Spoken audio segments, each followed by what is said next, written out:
Are you fed up competing for houses? And you're thinking, buy land and build. If you've never done it before, there are a lot of things you may not know. I'm gonna go over those for you. My name is David Stallings. I am a real estate broker with Windermere, and I'm the Baking Realtor.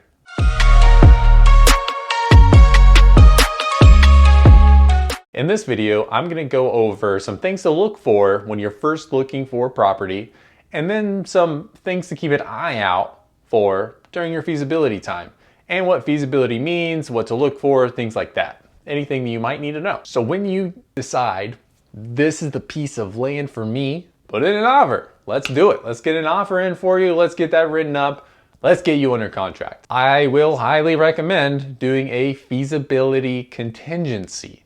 What that allows you to do is take X amount of days, depending on what you're doing, maybe 30 days, 60 days, and that gives you that amount of time to do all of this research and to make sure that this property is going to work and that you can build what you want on that lot. Right off the bat, you're going to want to start with location, location, location.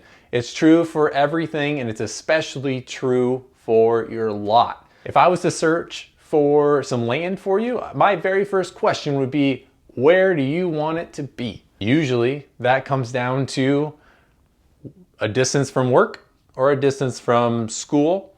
Maybe you want to be in the same school district for your kids, or you just don't like the drive time. Also want to keep in mind the shape and size of the lot.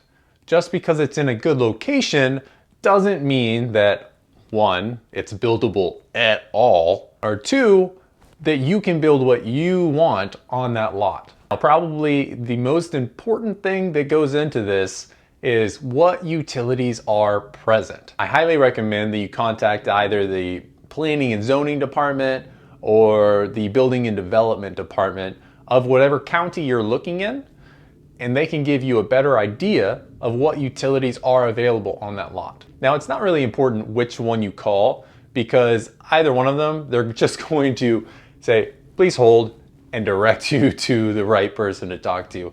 If you're lucky, you may even speak to the county's engineer, and they can give you a wealth of information. While you're talking with county and figuring out, is there water, is there electric, all of that during your feasibility period, you also should ask them about zoning restrictions in that area. What are you allowed to build? What if the county or city that you are trying to purchase land in says, nah, you cannot build this duplex. You can only build a single family home. And now you're, I don't really want to do this anymore, right? So it is very important to check the zoning as well. When it goes into utilities, utilities break down pretty simply. You need electricity, water, sewer, and in some areas, maybe even gas that might be available. That'd be pretty cool, right? Electricity will likely be at the road, depending on where the lot is. Maybe it's separated from the nearest electrical availability, which would mean that you'd have to have a line ran to your property. That can get very expensive. That is one thing to think about. Having electricity at the road already is very, very convenient and cost effective for your lot. Next was water. So you could have public water access. If you do have access to the municipal water supply, excellent, great. That is a very easy route to go. You will have to pay for them to still connect it to your property, to your building, of course. However, the water would already be there at the road, ready to bring onto the property. If you don't have access to public water, your next option is a well.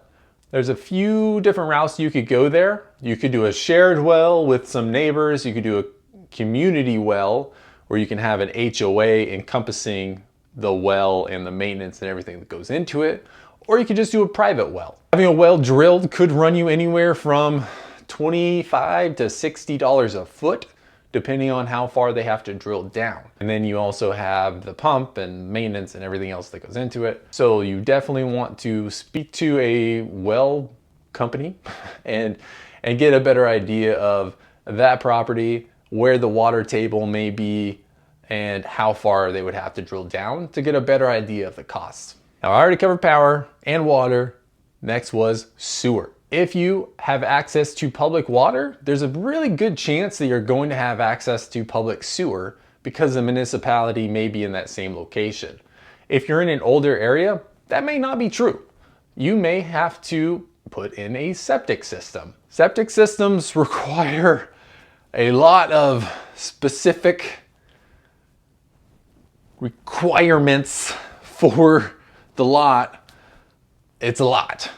It's a lot for the lot. All right. So if the slope is too steep, you can't do septic. You can't put septic where you're going to have a driveway or you're going to park cars.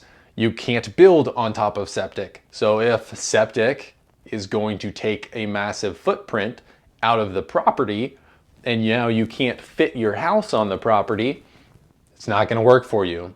So it's very important that you look at these things during feasibility so you know when you're going into it, yes, 100%, I know I can build what I want to build. In your feasibility period, the first thing you'll likely do is have a perk test done or a percolation test done, also known as a feasibility study. There's a lot of different terms for it. All it means is a septic guy goes out, drills a bunch of holes to make sure that the ground can soak everything in correctly. Yeah, he goes out, he makes sure that it can all be done correctly. And that individual will also be able to design the septic for you. Now that's a separate cost, but usually if you use the same person for your test and your design, they just lump the costs in together. So it can save you maybe $500 or $600, and that's pretty good. Once you have that perk test done, that will tell you how many bedrooms you can have on the property. So what the septic is rated for. If you're looking to build a 5-bedroom home and the septic's gonna be rated for 2 bedrooms, not gonna work. If the septic can only go in an area, the only flat, relatively level-ish area that's not too slopey and the rest of it all drops off, well, where are you gonna build your house? If the septic goes in the only area that's buildable, well, then the lot's not very good for you because now you can't build on it. You just put septic on it and said, cool, I have septic on my lot. I can't put a house there, but I can poop. Or you could find out that the property isn't good for septic at all, in which case you just spent $500 or $600 to find that out. But that is better than just buying a $120,000 piece of property and then finding out that you can't even put septic on it. It is a cost up front, and buying land has a lot of costs up front, but it's better than just buying it outright and then finding out that you can't even use it.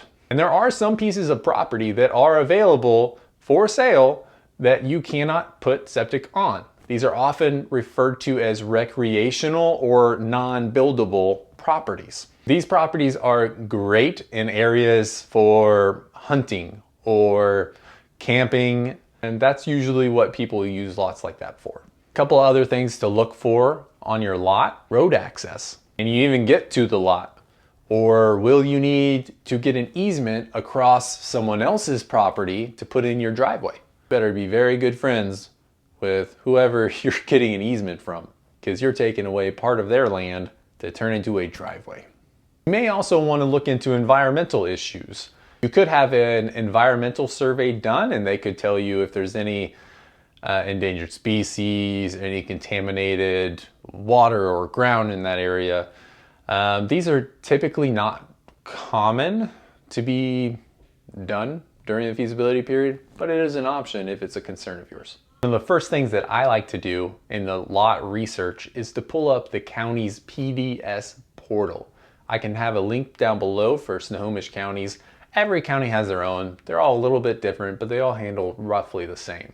You can get a parcel ID from your friendly real estate agent or from the county if you've already called them and spoken to them about any zoning restrictions or any utilities in the area. Using that PDS portal from the county I'm able to see the layout of the lot. I can check measurements for any water, like if there's a stream passing by the lot or a river.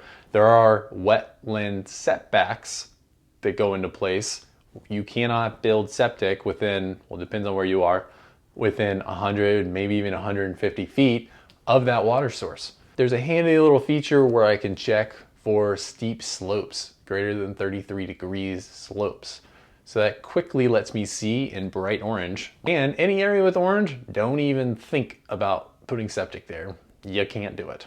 For the wetland setbacks, however, there are ways around it. You can bring in a geoengineer and have them do some tests and surveys, and then they would adjust the wetland setback maybe down to 75 feet. And then that would give you that additional room to put in your septic.